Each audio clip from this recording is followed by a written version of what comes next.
Yeah, look at that straight leg. Get it, girl. Look at me trying to be Jessica. Yeah, get it. Yeah, my hair looks good there. Get it. Mm-hmm. That perfect asshole. Yeah, drove off a straight leg. Oh. Let's do it again. Welcome to another zany episode of Nerdy West Coast Swing. I am Cassie Winter, my co-host Alicia Marshall. Hello. And tonight our very first guest host, the one, the only, Larisa Tingle. Hey.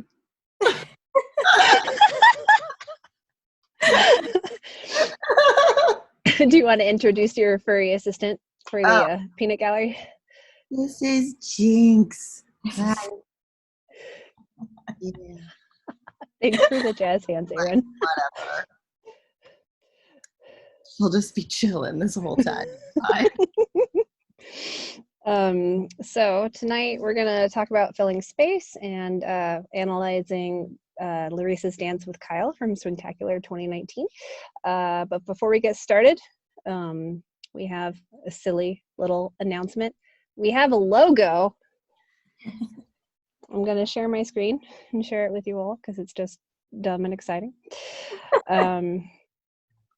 So Alicia and I have had like a long-standing inside joke about people who dance in the fifth dimension because their technique is a bit wonky. So I was thinking like Twilight Zone theme, right? So we got the spinning koozie what's it? Very, very nerdy, very film noir, very Hitchcock. We love this so much. Isn't this great? So anyways, we have a logo now. Wanted to give an unveiling this evening. So good. All right, and then quick announcement. Everybody be ready for June 1st, because that's when Alicia and I are going to be like telling you about the class that we've been planning. So like pay attention for June 1st. Get excited. Ooh, yes. Ooh, education. Yes. Yes. It's going to be excellent. So the plan for tonight is to do a little bit of like Q&A with Larisa before we share the link to the video and then start framing through it, because we thought it'd be nice to see her beautiful face and also Jinx's beautiful face for the beginning of the video. So we're starting out basic. Larisa, what's your dance background for those who don't know? I don't really have one, let's be honest. I was a violinist for a very long time, starting when I was like 6-ish, I think, and then I did that all the way up till like I was in my 20s. And then somewhere in there I added choirs and vocal jazz stuff. Because my mom was a violinist, my dad was a jazz trombonist, and then I joined the symphony that they were both in as well. And then through that, got choir connections and went on into that whole world. And then I ran into dance because I'm from a tiny little hick town in Central California, San Luis Obispo, and there's this place called The Grad that has line dancing every Thursday. And so I went line dancing because as a local, that's what you do. There's nothing else to do. So we go line dancing on Thursdays. So I always did that. And then I saw West Coast there. And then, of course, there's always the part of the story where there's like, oh, there was a boy. So yeah, I met a guy. And he was like, oh, yeah, I do West Coast Swing. And he showed me the first video I ever saw of West Coast was Johnny B with Kyle and Sarah. Oh, damn. And I'll never forget it. Just watching her little feet go and me being like, oh my God, what is this? And then I went from like never even having heard of this dance to doing it every day within about a week. And then I went to my first event about 2 weeks later. And that's when I met like everyone. I was kind of thrown to the wolves and like met everybody. And then went to another one 2 weeks later, and now it's been 10 years. Holy shit. So how long had you been doing West Coast when we met in 2012? 2 years. 2 years? Okay. Started in 2010. actually this May or June-ish is my 10-year anniversary. Congratulations. Wow, that's awesome. Very It weird. goes by quick once West Coast Swing gets added, right? Goes by fast. Yeah. Damn. Yeah. So what in like your background do you like bring most into your dance? Is it all your musical education? Probably. I mean, yeah, I mean, especially now at the beginning, there really wasn't much correlation. In fact, there was actually a lot of confusion because as a classically trained musician, we talk about music structure and everything so differently from the way dancers do. Yeah. So like, you know, I live in a world where everything's 4/4 with quarter notes and rests and half notes and all this stuff. And then all of a sudden people are counting in eights and talking about a whole beat, but they really mean a quarter. And I'm like, that doesn't mean what you think it means. Mm-hmm. And like, yeah, so that was actually kind of like a difficult learning curve at first. But now because I have that classical training, so musical understanding comes without me having to think about it. So then I had to actually, when I started teaching more, I had to go back and like learn how to teach how to hear an upbeat and a downbeat and phrasing, and like how do I hear, you know, that 5, 6, 7, 8 to a 1. Like I just hear that because I have my entire life. Yeah. And like when I was doing vocal jazz, I learned how to scat and do like all that kind of stuff. And I knew how to improv on the violin. So I understand chord structure and progression. And like, so that all felt very natural. Once I had some of the basic dance skills, it felt natural to start expressing through that, which is honestly it's a blessing and a curse at the same time, because also knowing music so well and then naturally going into DJing, I know so much more of a song, and there's so much more that I want to do and I can't. So there was a phase, Cassie, you probably led me during this phase, where I was like, hit all the things all the time. You want to lead me? Nope. I'm going to do the thing. Yep. I think that's when we met, because we met at Boogie 2012. We were both in intermediate. Okay. So sorry. I always look back on that weekend with like such happiness, because that's when I met you. It's like, because we became very fast friends. I was just like, this is amazing. And I was like whirlwind of like music all the time. It's still a struggle. Very difficult for me. Do you have kind of like a mindset to help yourself prioritize what in the music you dance to? I mean, I feel like I have a little like I've gone through the stages of grief, and I've I've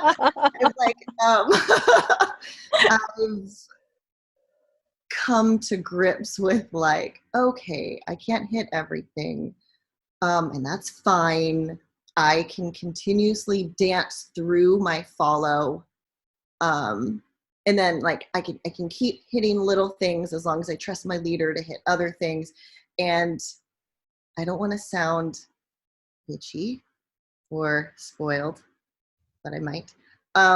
Being able to dance champions now at this point, like I get to dance with these leaders who are going to be phrasing all of these things. I can trust them. I'm not going to get music blue balls when I dance with them. They're going to be taking care of me in the same sense. So it's allowed me to chill out on that a lot more. When dancing with, when I was kind of coming up, and leaders are still working on how to lead, and they're still figuring out their identity. I don't know my identity. We all want to hit everything, so then it would feel like fighting. And so then I felt like I had to completely shut down, which was super depressing. Like I'm in this for musical expression. So that was like heartbreaking. So yeah, there's been a lot of little journeys through my musicality life. Now it's kind of balanced out a little bit more. And actually the dance that I picked, because all of this is very connected to me with this concept of filling space as a follow in this dance. and like what my role is as a follow versus what the leader's role is, and where those lines come together. And then in that dance, or in the spotlight that I picked, the first song Kyle had never heard before, and I knew it. Well, that was the first. So like that, there's a little story behind that song is because the artist is a local guy to LA. Ben Morris has him DJ Atomic all the time. So I took that song, and then I started playing it at dance events. So it was super new. It's not like on the radio or anything. So then I was like, screw it. I'm an invitational. These leaders can handle it. So I just put that in there because they were having all of us pick our own song. So I picked that. And Kyle was like, cool, I don't know it, but you seem to know it. I'm like, yep. Yeah. So actually the way we handle musicality in that first dance, when he was giving so much of that leeway to me, is super different from the second one where he knows it so intimately as much as I do. So like that role of musicality kind of changes from one song to the other, and then how he manages what he's leading me, how much I'm doing, how much I'm actually taking up my space and my time is really different between the two dances. That's really interesting. Yeah. I'm super extra excited about tonight now too. Kate asked in the comments, can you quickly define what you believe the leader and the followers' roles to be? Like in general? I think so, yeah. Like, I mean, obviously there's many aspects to this, but like a follow, like the follow is moving and taking up space. The follow is moving away from the leader. Our role is to always just keep moving either away or seeking connection or feeling like outward. And then the leader is kind of managing this energy. I almost think of it kind of like a pinball machine. Like, that's the metaphor I use. Yeah. Just think about it. I always feel like it just keeps moving. And a leader, especially when you look at someone like Kyle, he's just kind of like catching and releasing and redirecting. And like, so it's really distinct, really distinctly different roles, but they work when each one is respecting their individual roles. And then as far as musicality, the follow is going to be doing micro musicality, leader, macro musicality. Like, I have to trust you to hit the phrase changes. I'll hit the binks along the way. You got this.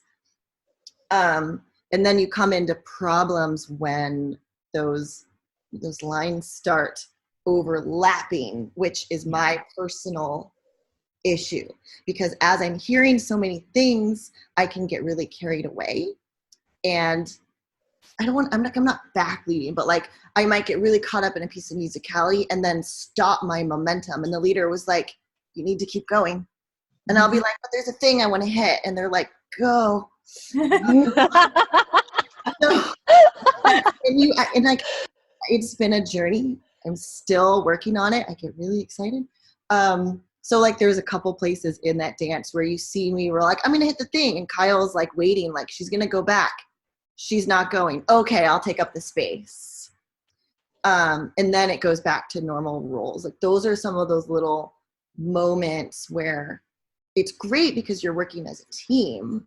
But for that moment, the roles kind of switched because me got excited and then stopped like really being true to that first like essence of that role of movement as a follow.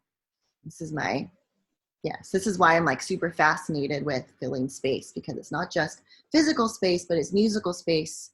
And when does one prioritize over the other? And that's my internal struggle. That's why when you asked me, I was like, this. Awesome. What's funny is like literally the next question on my list was like, why this topic? And you answered it before I asked. So like, well done. Reading my mind. Well, what's really interesting, first of all, I love the terms micro and macro musicality in relationship to the partnerships. I hadn't heard those terms before. Those are it's a really great way of explaining it. I don't know who I heard that from. I wish I could give credit, but I can't remember. But I think about that all the time where I'm like, I'm going to hit the little stuff within what you're leading me as I'm following, and I'm going to trust you to take care of big picture. That's your job. The other one is mine. If a leader starts hitting the little stuff along the way, then I get really frustrated because you're taking my job from me. And if I'm back leading a phrase change, then you have every right to be frustrated because I'm taking your job away from you. Like, we have to respect those sides of the dance and their roles. Mm-hmm. Yeah. Right. Yeah. And I really appreciate how at the higher levels, even though the majority of the time leaders are leading, followers are following, you all have the ability to realize that your role has changed in a moment like that. So like when you were saying with Kyle, he realized that it was then his job to scroll away from you to reestablish the function of the connection, and how it can be fluid. So while there's like the majority of the time the leader is leading, follow is following, there is some fluidity in there, and it's understanding when to change your mindset of like, what function am I performing in this partnership at this point in time. Yeah, like the big thing is mostly just like, if it's going to be switching, if I am going to stop moving to hit something, I just need to have the presence of mind to clue in the leader before I do it. And the problem with being too enthusiastic sometimes is that I'm making the decision like in that second. So I've started to initiate my movement, and then I'm going to stop and do something. Because I started my movement, he's expecting me to go all the way. Where if I hadn't moved at all, it would have been really clear. Like, you either want to go like all the way or you're not going to at all. It's that weird like 75%, 50% of movement that is vague, because they're like, are we switching? Are you going to keep going back? Like, what's going on? Like, it needs to be super clear. You're feeling it or not at all. Roles have reversed. Mm-hmm. And so that's when it's done correctly and everybody's like, got it. But but like, my problem is like, I'm following, kidding, I want to do the thing. It's interesting because like a lot of follows love following me. Like, they enjoy my connection, but usually the thing that they end up talking about the most is like, you're inside my head. Because I'm a follow first, I know what the follow wants. So structurally as a leader, it's much easier to provide that in the leader role, because like, I know what you want to do. I shall let you do it. And I feel like more leaders should like understand that mindset in general to improve their leading. That's a great mindset to have as a lead. Totally. Well, it's the same thing too. Like, I think that's the benefit of everybody right now putting so much effort into learning both roles. The follows need to lead just so they can feel that annoying frustration when a follow takes everything from you. Like, you need to have that perspective. So important. Like, even if you just lead basics, like every follow needs to go dance with some crazy, like every follow needs to go lead some super crazy follow just to understand what we put them through sometimes. Yeah, I'm really sorry to everyone who's led me. Really sorry. If you ever see me run up to you going, oh my God, I love this song, just back away. Just it's gonna be a train. Meanwhile, I'm over here like, challenge accepted. Oh my God. Oh man, I just know. Robert shared in the chat, having been trained mostly by a follow, Kate, it is so helpful to understand that perspective. Yeah, what we were talking about earlier. So 100% agree. All right. Of the two dances with Kyle, is one of them your favorite? Like, you've already explained the distinction between the two, but like, do you have a favorite one? I mean, probably the second one, simply because that one really felt like we were on a team. Like, it really felt like because we both know that song, we've danced it together many times. So I already know like which certain things he likes to hit. I mean, obviously he's incredibly unpredictable in many ways. And so I'm like, I have no idea how he's going to do it, but he's going to do something to these certain things. And I know that already going into it. And I can always trust him to give me my space. So that one felt much more like we were on the same team creating. Where on the first one, he was being like super gracious and being like, I'm going to give you all the structure for you to actually show this song to everybody since we don't know it. It's super new. So it's just, I mean, they're both great. They're just really different. And I'm finally, after a long time of like feeling that frustration of not getting to express everything, now I'm at that place that feels so much better, where like when we create as a team, that's so much more satisfying. And of course, like I do realize that I'm very spoiled being able to like be on a team. I get it. I probably should have asked him before talking about this dance. He'll be flattered. It's fine. He'll be flattered. But I was actually joking it'd be funny to like do a phone a friend thing where you just randomly call him while we're on this call. Be like, hey, what's your 2 cents about this that happened in this dance? Oh my gosh. So how much were you annoyed at me when I stopped moving backwards? Annoyed? Cool. I was annoyed at myself. Okay. So like when you found out that you drew Kyle, like what went through your head? Like what happens at that level is like, oh my God, I drew Kyle.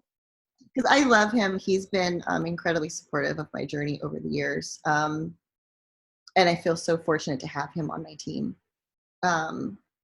So it's always like a relief, because it doesn't matter like how long you've been dancing, you still get really nervous. And I'm sitting up there like nervous and anxious and like doing all my stuff to like get in the zone and whatever. And I'm far more nervous before I know who I'm dancing with. Once I know, then I'm like, oh, this is fine. Okay, I know them. It's great. He's one of my like my security blankets. That makes sense. Yeah. Yeah. Like him, Robert, Angie maybe. They're like my security blankets. Like they're always going to be supportive. It literally doesn't matter. Like I could fall on my face and they're going to be like, oh my God, that was so pretty. Like they're going to be so loving and supportive. So I feel really taken care of. I don't have to feel like I'm going to be making an idiot of myself. Did you ask about, like, do you have a game plan with like certain leads that you draw? I mean, they all have different tendencies and preferences, whatever. And like, you want to adapt to all of them and bring out like the gush in each one, but also still like find that common thread of like, what is your movement style or interpretation, whatever. And it's always kind of that fine balance that you're seeking. With him, he's just so gushy, and like I can just relax with him. So my game plan is literally like, okay, I get to just breathe. This is going to be really fun. Go along for the ride.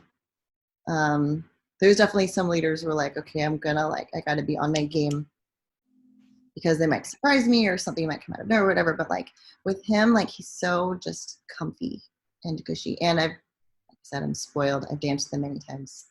So we've won a few times.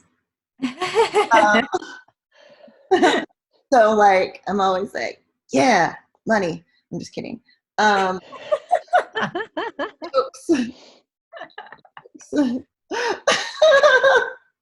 Is there anyone you've drawn in a Champ, Jack, and Jill who you haven't had an extensive like dance history with, who is like more unfamiliar?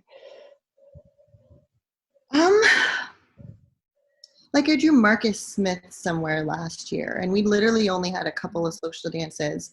Definitely never drawing each other in a competition setting. And so it did not go well. And I take full responsibility for my half of that not going well. And then after, because we just weren't on the same page, we just couldn't find each other. And then you add adrenaline and like people watching or whatever.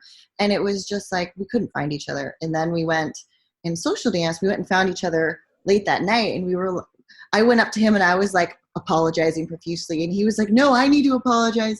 And then we danced for like a half hour and like found each other. And we were like, okay, now we're good. Now we can now we don't have to like worry about weirdness happening. So like every once in a while there's stuff like that, but like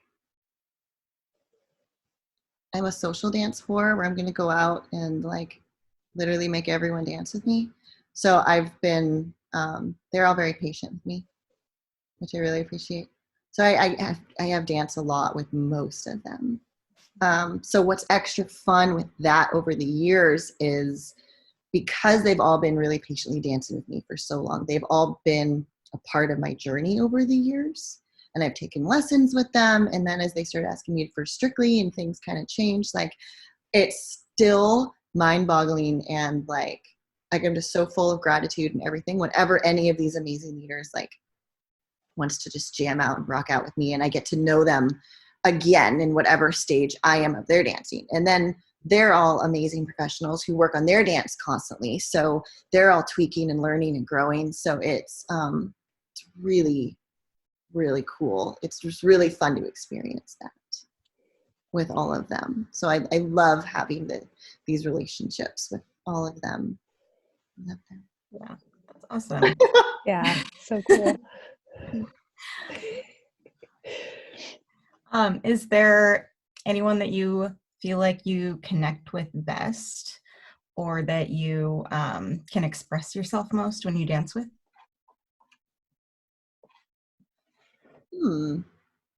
So what's funny about that is that I feel like it's not really an express yourself most. You express yourself differently with all of them.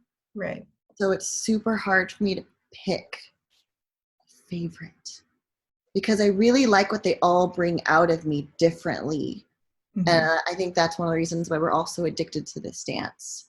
Right. Because it is redefined in so many ways with every person you dance with. Like that is so addictive. Yeah. I don't know. I love all of them. I have some of my favorite leaders who are only in intermediate or whatever. And like, we just have that rapport and that connection. You grow with somebody. Like, I just love what all the leaders bring out of me. I don't know. Maybe that's like a super, super weird, generic, non-specific answer, but that's how I feel about it. No, that's awesome. I totally agree with that. Yeah. Yeah. All right. Yeah, no, I agree with that as well. I often like relate West Coast swing to just having a really complex, intimate conversation with someone, like how amazing that can be, but it's happening via dancing instead of verbally. So I love it, but I love how it's so different, especially since like as I've gotten to the place in my dance where I'm trying to adapt to all my leaders. Like I was saying, like that, what changes, then it just opens up a whole nother thing. I'm not just bringing my same self to each dance and wondering how we're going to meet, but being like, okay, like, what do you want from this? What do you do when I do a certain thing? Okay, what if I do that to match what you're doing better? So then I find all these shades of myself with all of them. I don't know, it's just depth. I guess I'm just finding more and more depth the longer I dance this. Yeah, that's great. And you're also, I would assume, getting to know yourself better as well through that. I mean, therapy's also helped with that. That's fair.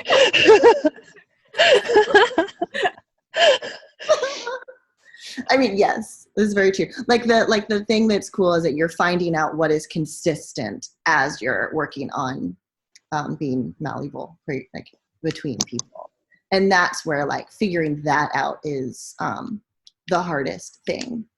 Like technique, yeah, you can learn that like with just time and drills, and like you can get that.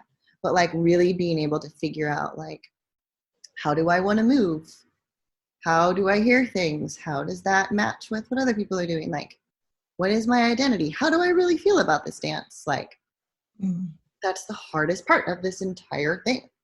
Like, yeah, you don't, like, I still am working on that constantly. Like, I'm still in that mindset of being like, there's part of me that still is just pretending to be Jessica Cox whenever I get on the floor. Because she's my idol in every single way, which she knows, so it's not creepy.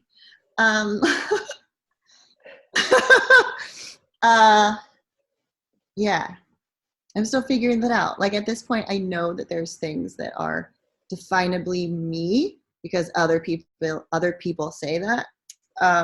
But for me, like I still feel like I'm just imitating Jessica all the time.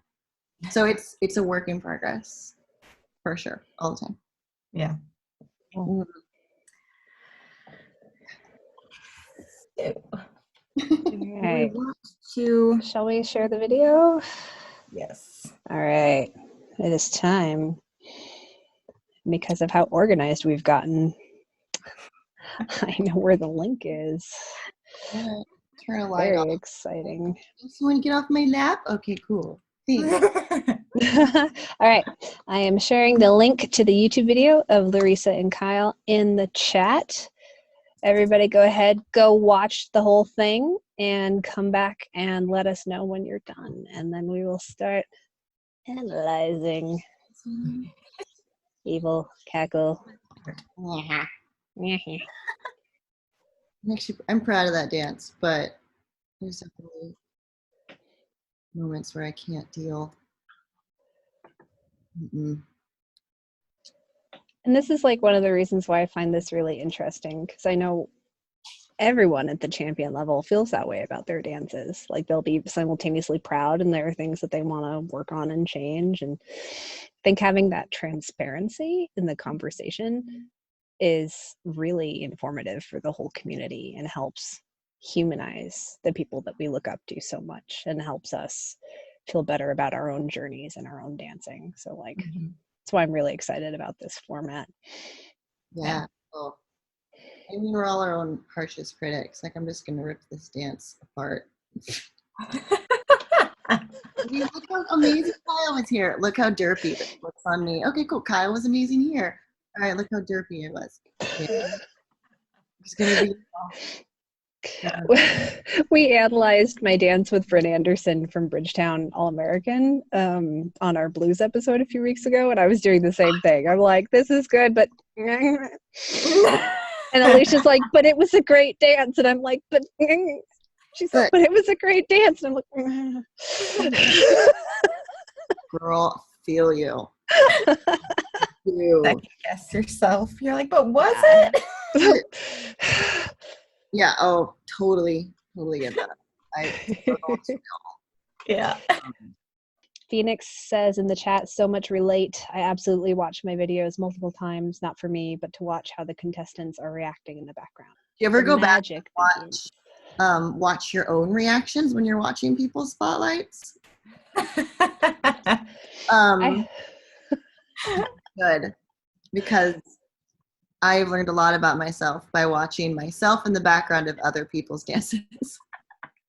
Funny. Personally, I haven't been in enough spotlights because like when I hit advanced, they stopped spotlighting advanced in the majority of events. Really? Yeah. I've only been in like a handful of spotlights and one of them was leading. I am going to go ahead and share the magical screen so the analysis can begin. He's such a goober at the beginning of this. He just like, all right. All right. So the plan for tonight, people, is really simple. We didn't really have any bookmarks laid out. So we're just going to start framing through the whole thing and like pause and talk when any of the three of us feel inspired to talk about things. Yeah. So, I have running commentary. Oh, excellent. Please do. One of my going to start framing through. The past couple years is one of my favorite dances that I've gotten to have along my journey. Like, I know I'm a better dancer now, but it still makes me like this dance brings me joy. He was so funny. So he was just stalling because the song starts and he like, so the reason he takes us to the back and is like stupid and waving at everybody is at one point he like looks at me and goes, I don't know this. Where is it? I think it's like when he's bowing or whatever. He's like, I don't know this. I love Chris's reaction to that. Thumbs up. Yeah, Chris. I remember I was just looking at him like, all right, here we go. So funny. He's just like, whatever. Oof. So normally I wear sandals. I normally don't wear flats when I compete. But I social danced so much a couple of days of this event that I was dying. So I wore these. I was like, I lost a toenail after this event because I danced so much. Oh man. Gross. I know. Now You know you're a Westie Wen. That happened to me once. Losing toenails? Oh yeah. I have lost 2 in one day before. Just Oh. Yeah. I love it. I lose a toenail after every single swing Cooper and every single swing tack. For sure. Hey, I actually stayed all the way back in his hand there. Go me. Woo. Yeah, I was actually I was just gonna say he has his arm so far around your waist at this point. You know. Yeah, he danced this whole first dance super light and let me just do what I wanted. Like I said, because he doesn't know the song. Yeah, he let me. It literally just felt like freedom. And the song has so many little like binky binks in it that I'm like, I'm gonna hit all the things. And then there's moments where I'm like, oh, pay attention. Cool. Pay attention.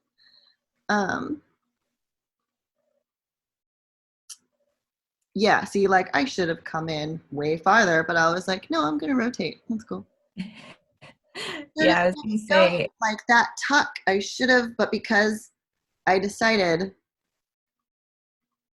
see how short that left foot came in? Yeah, no, I should have kept going. So we actually had more connection on that tuck. Yeah. It kind of looks like you're extending your arm to go with his hand rather than like really going into it. Yeah, that should have been way more forward so that we had a ton of connection in that. Then he could have accelerated. He could have done all this other stuff. But I stayed too light and too shallow. So I didn't continue my momentum forward. This is my like stupid main issue of my whole dance life. I heard a musical thing. I forgot my role of directional momentum. Yeah.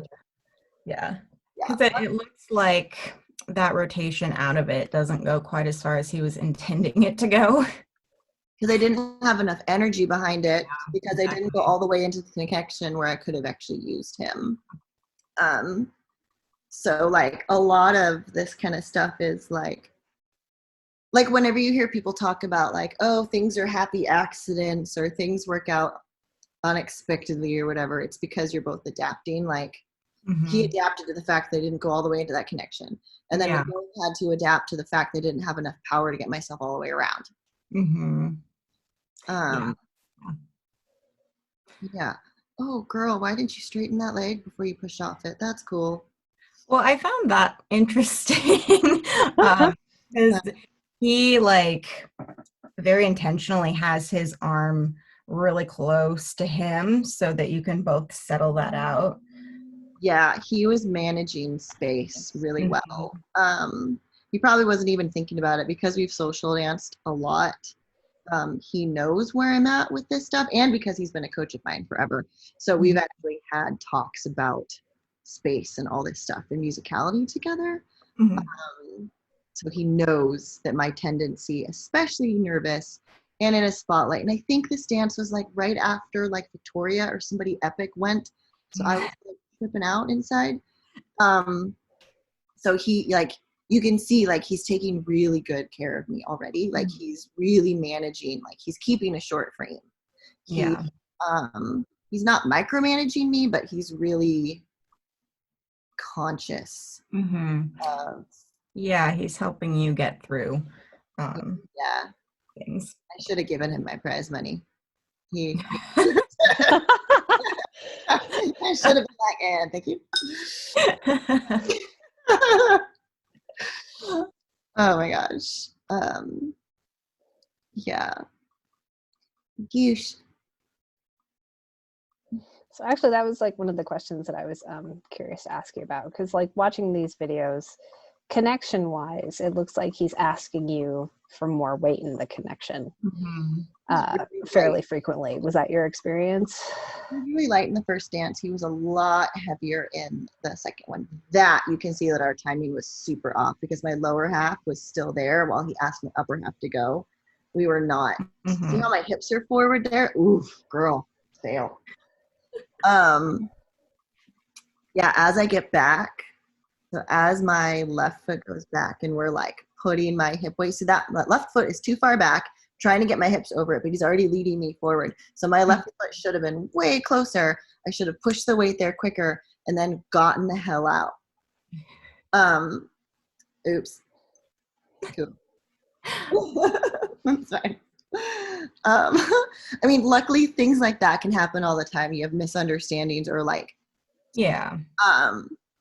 but if you have some like fluidity in your back, like I did in this moment, it allows, like I was still following him and like the timing was a sacrifice and then I was able to go.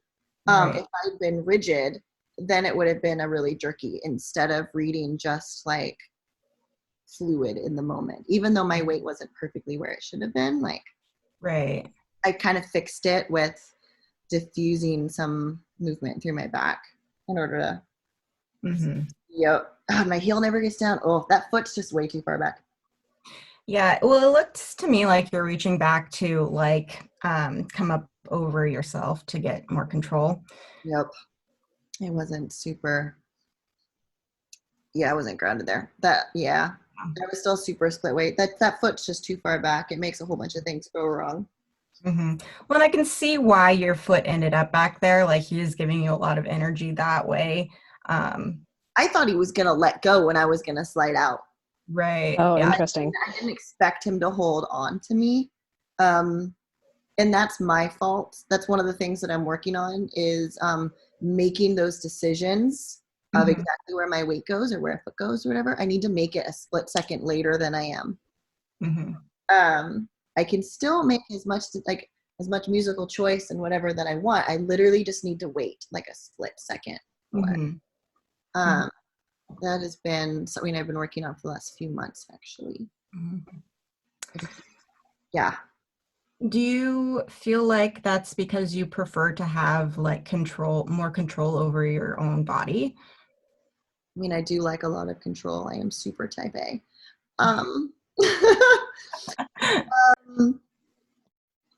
I think a lot of it just comes like I'm eager to follow. I'm eager to like do what you want me to do. I'm eager to express musicality. So I'll overcommit, wait a little too soon, or I'll overcommit to a particular form of expression for a piece of musicality. Instead of allowing it to develop a little more naturally, instead of making a decision, let myself end up somewhere and react. Yeah. So like that was a great example of me thinking one thing was going to happen. Yeah. Girl. Robert says, is that a danger of a more open lead, slower response times? I mean, yeah, sometimes if you're dancing with a leader that tends to give you more space, it might be tempting to be a little less attentive to some of those. You might be thinking or like focused a little more musical instead of kind of stuff. Like, yeah, that definitely happens. Kyle wasn't being particularly open here. He was keeping everything. It was all very light because when he doesn't know a song, he goes very light to really let the follow be super expressive, which is so fun. But he was still being very conscious of the space he was filling. Yeah, look at that straight leg. Get it, girl. Yeah, that was gorgeous. Every time I watch this video back, this one in particular, I'm just like, yeah, it's nice. So good. Yeah, get that one. Yeah. Yeah, because you're grounded through your left leg. You have contra body. You're extending a straight leg. And then you're letting Kyle bring you forward, which creates Nice. Yeah, drove off a straight leg. Oh, Let's see it again. yes.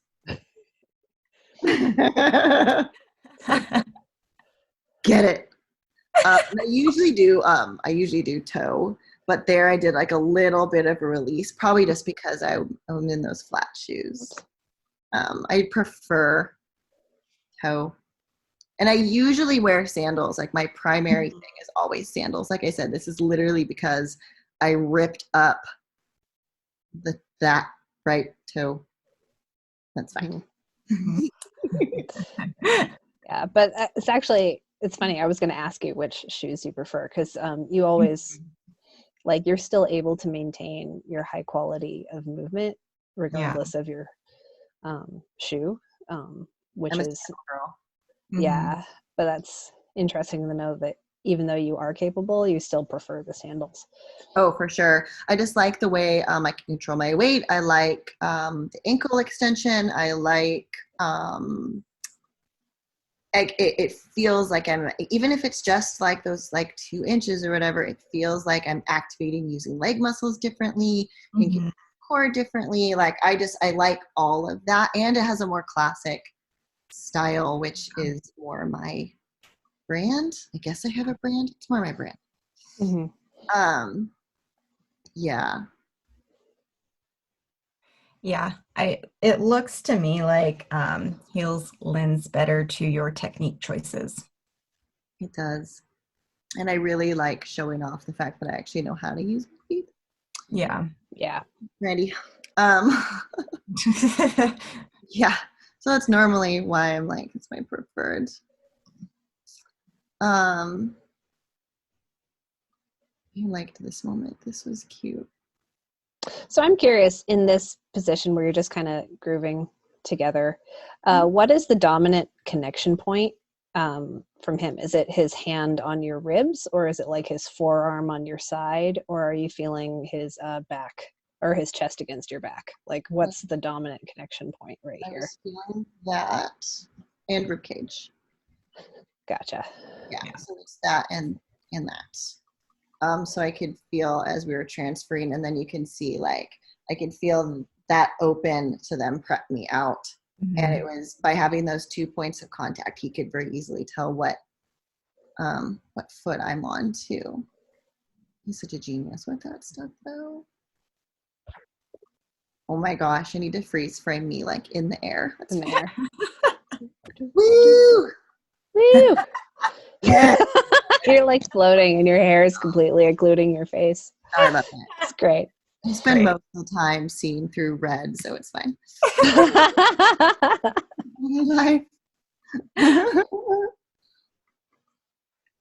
Look at me trying to be Jessica. Yeah, I get it. I love it. It's very fun. Wonderful. It's funny. I never would have necessarily said that you're trying to emulate Jessica because I do see you as very much unique. But now that you mentioned that, I can see that influence in your dancing, and it adds to my appreciation of what you're doing because I also worship Jessica. So I'm a Brandy. Like Jess has helped me so much with expression and permission to be myself and as girly as I want. And like I love hyper femininity, which is why I'm super into drag queens, as Phoenix knows. I love super hyper feminine things. It's how I want to express myself all the time. And then like all of that control and everything is from my Brandy days. Can we rewind 1 second? I had a question about which section? Keep going. Right here. I was just wondering if there was a reason that you were like keeping your own weight more than kind of giving it back to him. Well, first off, I'm never going to drop and give weight unless they've asked for it. And especially if he's been really light, I'm not going to just be like, take all my weight. You see how he like has me forward and then comes me back, but he doesn't actually like, he's not actually really giving me this huge take you off your feet.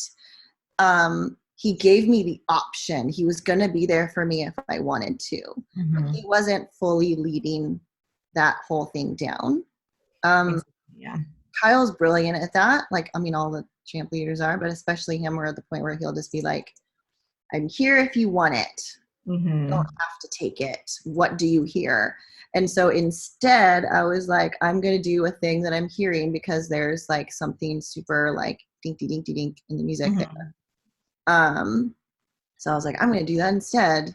Right. I kept my hips up intentionally to give my feet freedom. Yeah. And then he responds accordingly, pretty much. Like, that's one of those conversation moments where he goes, would you like to? And I go, but what about this? And he goes, oh, okay. Yeah. Like, instead of just kind of the cliche, I'm going to go down, hit that pose that everybody hits. Yeah. Yeah. That's kind of what And I love that choice. I was just very curious as to like why you decided to like hold more of your own weight. once I would have given up more of my weight, then I wouldn't have musical options. Yeah. And musicality is going to rule my life forever. So that's why. Yeah, my hair looks good there. Get it. Yeah, it does. So I have a question about the hyperfemininity, because that is something that I absolutely love about your dancing. And for those of us who are interested in like exploring that in our own dancing, do you have any like tips or suggestions of how to like gently move into that realm of hyperfemininity?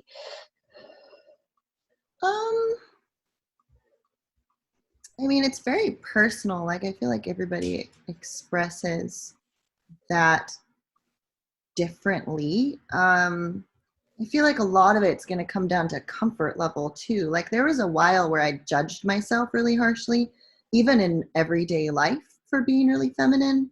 Like, for example, like my real life job being an architect, I'm a woman in a man's field, and I wouldn't let myself be girly for a very long time. And I always judged myself very harshly. And then I took that into dance with me, which was stupid. And then just giving myself permission to be like, I can almost make fun of femininity. I can like super embrace it. I can like Betty Boop this shit. And it brings me joy. Like, it makes me smile. Like, I love being a woman. I love being feminine. Like, I don't know. That's just how I just giving yourself permission and then just letting whatever it is happen.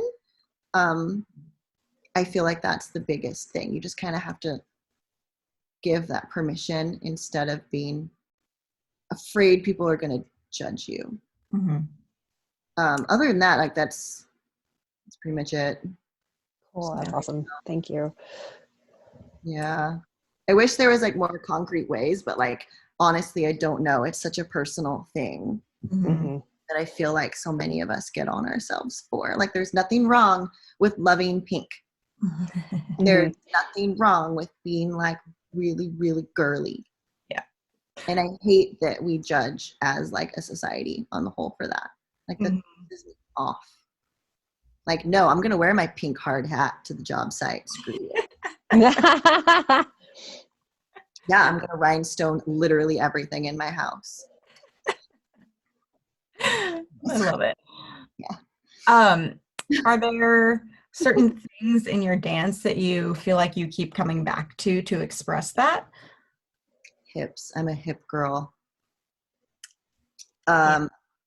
Hips and like that fluidity, whether it's through an ankle extension, whether it's through a back, like that smoothness is very feminine.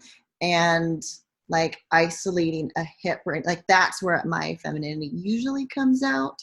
And then little like girly shit that I even do in like conversation, as I've done a million times already. Like, I do these little things like all the time. I can't turn it off, and I just let it happen in dance. So I'm pretty continuous from off the floor to on the floor. Like, if you try to turn it on in a dance, it's not going to happen. Yeah. Like, how do you do it in your real life? Do you play with your hair? Do you like touch your waist? Like, what do you do? Use that for music. Love that idea. Yeah, that's a really excellent way to put it. Mhm. That's what I do. Like all the mannerisms that I'm doing in this dance, like it's literally the same thing I've been doing. Like when we did that little like jump thing and I like did this little flirty thing back at him, like Mhm. that's how I talk to Kyle off the floor. It's all the same. Even the way I'm standing, I'm like, how I interact with the world is just silly. So we've reached the end of that first song. Is there anything more you want to say about that dance, or you want me to go back at all, or do you want to move on to the second one? Yes. Actually, like, so you know that picture that you took that for this, the picture of me and him, it's from that moment that just happened. That. Yeah. Where he let me go, and this was one time where I actually filled space appropriately, and there's the audience right there and everything, and I trusted him to stop me, but I let my body weight go. I let my hip weight go, knowing he was going to stop me. If he didn't, I was about to land on an audience member. That happens. It happens once more in the second dance too. He launches me at the audience, and I just have to be like, I have to keep going until he tells me otherwise. I will trust him to stop me. Yeah. You see him at the very last minute catch me. Yeah. And then I finish the movement through my lower back, finishing my hips, and that's how I come out. So he stops me. My hips continue to finish filling the space and give me energy to then get out of it. Mhm. And he's in like a perfect position. Look at his feet.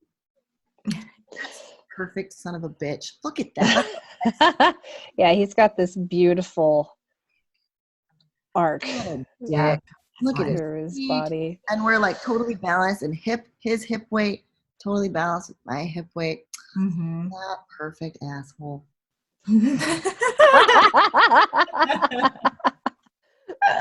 Bitch. It's so good. That's one of my favorite little micro moments of every dance I've ever, or any dance I've ever had, is just the way he just let me go and then caught me, like perfectly matched with my body weight and space. Fuck him. Genius.